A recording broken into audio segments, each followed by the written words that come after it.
안녕하십니까, 김원주 부장입니다. 저는 지금 종로구 종묘에 나와 있는데요. 여기 나온 이유는요, 여러분들께 이제 재밌는 이야기를 들려드려 보려고 나와 있습니다. 지금 종묘 바로 건너편에 있는 세운상가에 대해서 얘기를 한번 드려보려고 해요. 세운상가 같은 경우에는요, 1960년도 서울의 랜드마크이자 최초의 주상복합 아파트였던 곳이에요. 앞으로 세운상가가 어떻게 변할지 지금부터 알려드리도록 하겠습니다.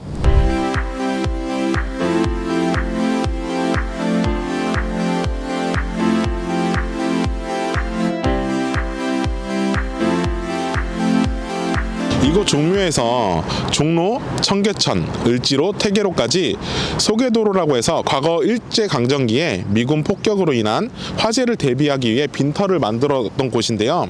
한마디로 방화시설이었던 곳이었죠. 이 소개도로의 면적은 가로로는 50m, 세로는 약 1km 정도로 그 면적으로 따지면 5만 제곱, 약 1.5만 평 정도 되는 상당히 넓은 부지였습니다. 그런데 이 소개도로가 일본이 철수하고 6.25 전쟁이 끝난 이후에 피난민들이 모여서 거주하는 판자촌이 되었고요. 뭐 판자촌이라고 보기도 그럴 거예요. 거의 천막촌이라고 봐도 될 정도로 그렇게 열악한 시설이었는데, 그런 열악한 시설 주변에 이제 사창가도 상당히 많이 밀집이 되어 있던 그런 곳이었다고 합니다. 저는 지금 세운상가 3층에 이제 데크로 조성된 길에 올라와 있는데요. 근데 이곳 같은 경우에는요, 예전에 그 소개도로라고 해서 판자촌이 많이 몰려 있었고, 제가 아까 사창가가 밀집되어 있던 그런 지역이라고 했었잖아요. 이 지역 전체가 종삼이라고 불릴 정도로 되게 큰 사창가 지역이었어요. 근데 이곳들을 개발을 하려면 다 철거를 시켜야 되는 상황이잖아요.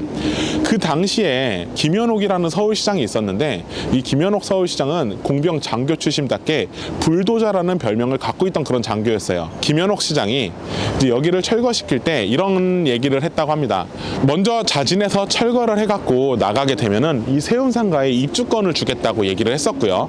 만약에 강제로 철거를 하게 된다면 서울 북쪽에 정착지로 이제 다 이주를 시키겠다고 얘기했는데, 그 정착지라는 곳은 지금 현재 서울의 상계동이라고 이름이 불리는 곳이고 마들평야라고 불렸던 곳으로 그쪽으로 이주를 시킨다고 이제 기사에서도 확인할 수 있었습니다.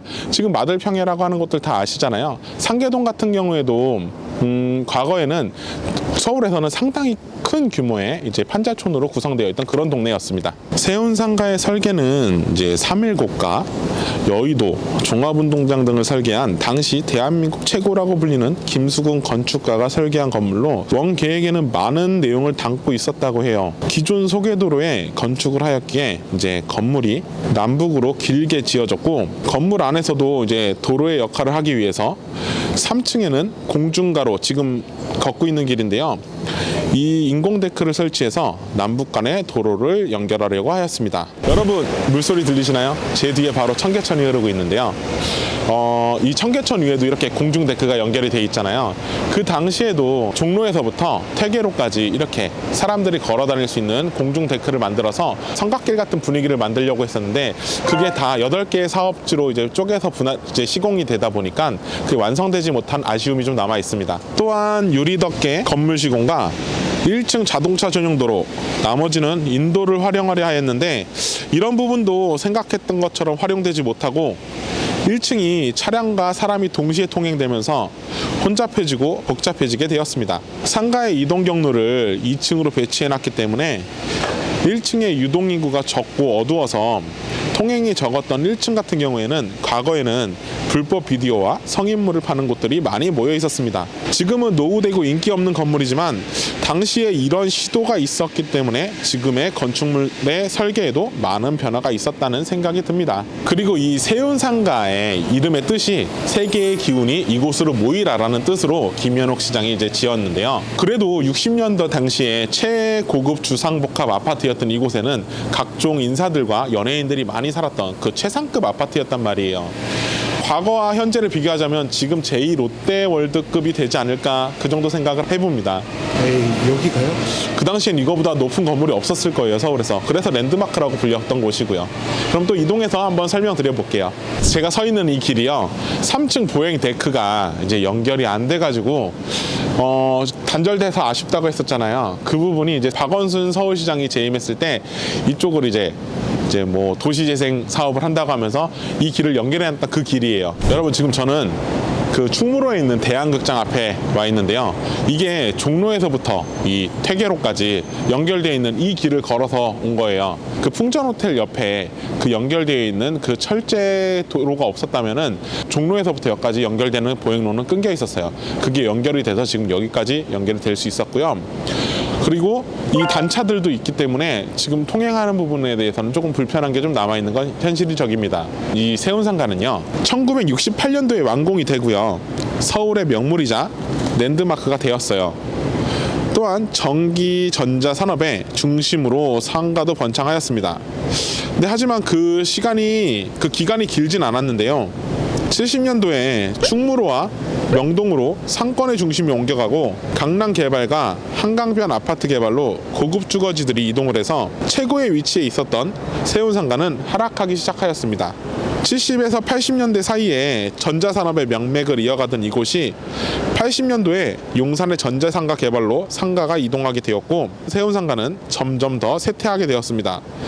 그래도 90년대 주름을 잡던 삼복컴퓨터와 한글과 컴퓨터는 이곳에서 시작했고요. 세운상가는 인공위성도 만들 수 있다는 이야기까지 나오는 그런 곳이었습니다. 그렇게 상권과 인구는 이동을 하였고요. 세운상가는 80년도부터 상가 안에 2,000개가 넘는 점포와 호텔, 그리고 850개의 아파트가 현재까지 계속 슬럼화되어 가고 있는 그런 곳입니다.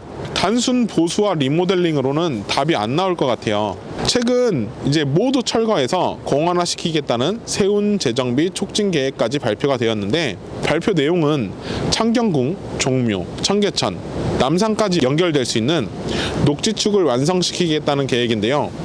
이미 2003년 청계천 복원을 계기로 2009년도에 현대상가는 철거가 되어서 녹지공간으로 조성이 되어 있는 그런 상황입니다.